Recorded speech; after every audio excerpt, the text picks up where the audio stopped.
ఒక సమీక్షా సమావేశాన్ని కూడా నిర్వహించని మాట వాస్తవం. అందుకే ఆ 48 మంది పిల్లలు ఎవరైతే ఉన్నారో వారి మృతికి ఖచ్చితంగా ఈ రాష్ట్ర ప్రభుత్వమే బాధ్యత తీసుకోవాలి. రేపు శాసనసభ సమావేశాల్లో కూడా ఆ పిల్లల కుటుంబాల తరపున, ఇంకా లక్షలాదిగా ఉన్న పేద పిల్లల కుటుంబాల తరపున ప్రభుత్వాన్ని తప్పకుండా నిలదీస్తాం. ప్రభుత్వాన్ని తప్పకుండా ఈ విషయంలో శాసనసభలో కూడా 100% చీల్చి చెండాడుతామనే మాట కూడా మీకు నేను తెలియజేస్తా ఉన్నాను. అట్లాగే పిల్లలు కూడా నిబ్బరంగా ఉండండి. దయచేసి కష్టాలు, ఇబ్బందులు కొన్ని ఉండవచ్చు, కానీ ఆత్మహత్య చేసుకునే పరిస్థితి లేదా ఏమన్నా తీవ్రమైన అనారోగ్యం పాలైతే అవసరమైతే బీఆర్ఎస్ పార్టీని సంప్రదిస్తే మిమ్మల్ని ప్రైవేట్ హాస్పిటల్లో కూడా చేర్పించి మిమ్మల్ని కాపాడుకునే ప్రయత్నం మేము చేస్తాము. తప్పకుండా అట్లాంటి పరిస్థితి ఎక్కడన్నా ఉంటే తల్లిదండ్రులు కూడా భయపడవద్దని, బాధపడవద్దని, వారికి కూడా నిబ్బరంతో ఉండాలని చెప్పి కూడా ఈ సందర్భంగా వారికి విజ్ఞప్తి చేస్తూ ఉన్నాం. నిన్న రేవంత్ రెడ్డి గారు, నిజానికి నేను ఈరోజు ప్రెస్ మీట్ మాట్లాడాలని కూడా అనుకోలేదు, ఎందుకంటే నిన్ననే మహబూబాబాద్లో లగచర్ల గిరిజనులకు సంబంధించిన సంఘీభావ సభ ధర్నా ఏదైతే జరిగిందో అక్కడే చాలా విషయాలు మాట్లాడాలని అనుకోలేదు. కానీ నిన్న ఆయన మాటలు, ఆయన వైఖరి చూస్తూ ఉంటే, ఆయన లేవనెత్తిన కొన్ని ప్రశ్నలు, కొన్ని అనుమానాలు, దానికి ఇవాళ మీడియాలో వచ్చిన విస్తృతమైన కవరేజ్ చూసిన తర్వాత మాట్లాడక తప్పని పరిస్థితి మాకు కలుగుతూ ఉంది. ఎట్లా ఉంది ఈరోజు అంటే, నిజంగా చూస్తూ ఉంటే ఆయన ప్రెస్ మీట్ చూస్తే అసహనము, ఫ్రస్ట్రేషను, ఒక నిస్పృహ, అంటే నేను వెనక్కి తగ్గాల్సి వచ్చింది అనే ఒక ఈగోయిజము, రాహుల్ గాంధీతో తిట్లు పడ్డ తర్వాత, ఢిల్లీకి వెళ్ళి మొట్టికాయలు పడ్డ తర్వాత సహజంగానే ఉండే కోపం అవన్నీ వెలకెక్కి నన్ను కూడా పర్సనల్గా నానా బూతులు తిట్టినాడు.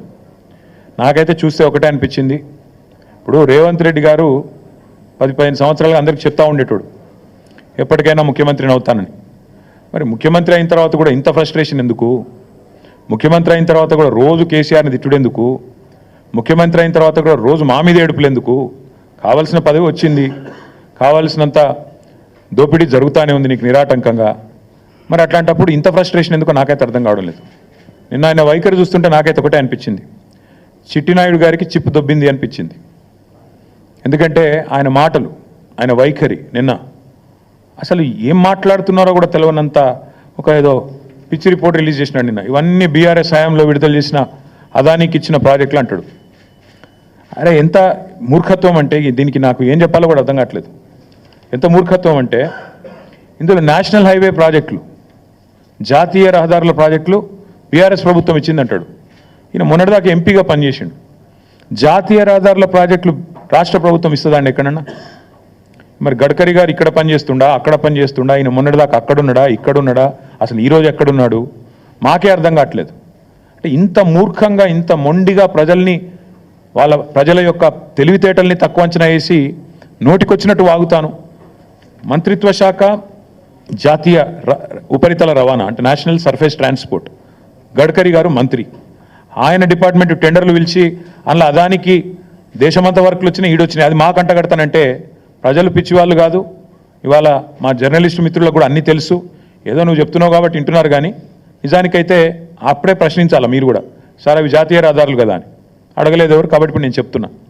రెండవది రక్షణ శాఖకు సంబంధించి అసలు మాకు చాలా ఆశ్చర్యంగా ఉంది. రక్షణ శాఖ రాష్ట్ర ప్రభుత్వ ఆధీనంలో ఉంటుందండి. రాజ్నాథ్ సింగ్ గారు ఏం చేస్తున్నారు మరిగా? రక్షణ శాఖ మంత్రి ఆయనకి ఎందుకు మరి? అంటే ఎంత మూర్ఖత్వం అంటే, మాట్లాడితే కనీసం కొద్దిగా సోయి లేదు, ఏమి లేదు. ఇంకోటి 750 kV ట్రాన్స్మిషన్ లైన్ ప్రాజెక్టు, ఇది కూడా మాది కాదు, సెంట్రల్ గ్రిడ్ ఇది. అరే ఇవన్నీ గింత పిచ్చిగా, గింత మూర్ఖత్వంగా, గింత అవగాహన రాహిత్యంతో ముఖ్యమంత్రి మాట్లాడితే ఆయన ఏమనాలా? చిప్పు దొబ్బిందనకపోతే ఇప్పుడు దయచేసి నేను మీడియా మిత్రులను కూడా కోరుతా ఉన్నా, ఏది పడితే అది ముఖ్యమంత్రి నోట్లోంచి రాగానే అవేం భగవద్గీత అయిపోదు, అందులోకి వచ్చేటి అని శ్లోకాలు అయిపోవు. ఆయన మాట్లాడే దానిలో కూడా సరుకుందా, సబ్జెక్ట్ ఉందా, లేదా అంతా బబరాజమానం భజగోవిందమా అడగాలి కదా. మనం కూడా అక్కడ కూర్చున్న వాళ్ళం ఎదురుగా జర్నలిస్టులుగా డెఫినెట్గా ఆయన నిలదీయాలి. అది కేంద్ర ప్రభుత్వ ప్రాజెక్టు కదా సార్, నువ్వు ఎందుకు పిచ్చి పిచ్చిగా మాట్లాడుతున్నావు అని ఒక్కరన్నా అడగాలి కదా. అయితే ఇంకా ఆశ్చర్యం, ఇంకా చాలా ఆయన మాట్లాడుతూ ఉంటే డ్రై పోర్టు కూడా కేంద్ర రాష్ట్ర ప్రభుత్వాల సంయుక్త ఆధ్వర్యంలో చేసేది, దానికి కూడా కేంద్ర ప్రభుత్వం అనుమతి ఇవ్వాలి. వాళ్ళతో సహకరించి, ఎందుకంటే మనకు ల్యాండ్ లాక్ స్టేట్, మనకు సముద్ర తీరం లేదు కాబట్టి డ్రై పోర్ట్ అనేది ప్రతిపాదన మనం తీసుకొచ్చినాం. దానికి కూడా కేంద్ర ప్రభుత్వంతో ఇంకా సంప్రదింపులు చేస్తానే ఉన్నాం, ఎవరికి ఏమి ఇవ్వలేదు. అది కూడా ఇవ్వంది ఇచ్చినట్టుగా చూపెట్టినాడు. ఇంకా విచిత్రం, ఇక సారు ఇదివరకు కూడా లక్ష్మయ్య సార్ కూడా ఐటీ మినిస్టర్గా పనిచేసినారు, వారికి తెలుసు. పాపం చిట్టినాయుడికి ఏమో తెలియదు, ఎవడని చెప్తుంటాడా అంటే వినడు, అదో పెద్ద బాధ. ఆయన ఎంత మూర్ఖుడు అంటే, మేము కేసీఆర్ గారి ప్రభుత్వంలో రెండు దఫాలుగా మైక్రోసాఫ్ట్ నుంచి 31,000 కోట్ల పెట్టుబడులు డేటా సెంటర్ రంగంలో తీసుకొచ్చాం. ఒకటి ఫిబ్రవరి 2022లో 15,000 కోట్ల పెట్టుబడి, జనవరి 2023 సంవత్సరంలో 16,000 కోట్ల పెట్టుబడి. ఇవి రెండు కూడా నేను మీకు ప్రెస్ కటింగ్లు ఇస్తాను, చూసుకోండి. మేము ఓపెన్గా బాజాప్తా మైక్రోసాఫ్ట్ పెద్దలు సత్యనాదెల్ల గారి నుంచి మొదలు పెడితే వాళ్ళ వివిధ అధికారులను కలిసి ఒప్పించి మెప్పించి హైదరాబాద్లో ఉండే సానుకూల పరిస్థితులు వివరించి, ఇక్కడి ప్రభుత్వం యొక్క మంచి విధానాలు వివరించి మొత్తం 31,000 కోట్ల పెట్టుబడి మైక్రోసాఫ్ట్ డేటా సెంటర్లు, వాటికి మేము సాధించాం. ఈ ముఖ్యమంత్రి గారి పరిజ్ఞానం ఎంత అంటే, వీటిని నిన్న ఆయన విడుదల చేసిన దానిలో మైక్రోసాఫ్ట్ డేటా సెంటర్లను ఆయన ఏం విడుదల చేసిండు నిన్న లిస్టులో? Adani data centre. ఇక ముఖ్యమంత్రి గారు ఎట్లాంటి వాడంటే, ఈయన పాపం ఈయనకు తెలియదు, ఇదివరకు కూడా ఒకసారి ఇట్లే మాట్లాడిండు. సత్యనాదెల్లా అని ఉన్నాడు, ఆయన ఎవరా విప్రో సీఈఓనా అని మాట్లాడిండు. ఇప్పుడు కూడా గంతే. మైక్రోసాఫ్ట్ డేటా సెంటర్ పెట్టుబడిని ఆనాడు కేసీఆర్ ప్రభుత్వం 31,000 కోట్లు సాధిస్తే అవగాహన లేకుండా, ఇప్పుడు మాట్లాడేటప్పుడు కనీసం అధికారులు చెప్పేదన్న వినాలి కదా. నువ్వు ముఖ్యమంత్రివి, నువ్వు మాట్లాడితే నువ్వు తప్పు మాట్లాడితే రాష్ట్ర గౌరవం మంటగలుస్తుంది. ఏది పడితే అది మాట్లాడడం అనేది ఆయనకు మంచిది కాదు.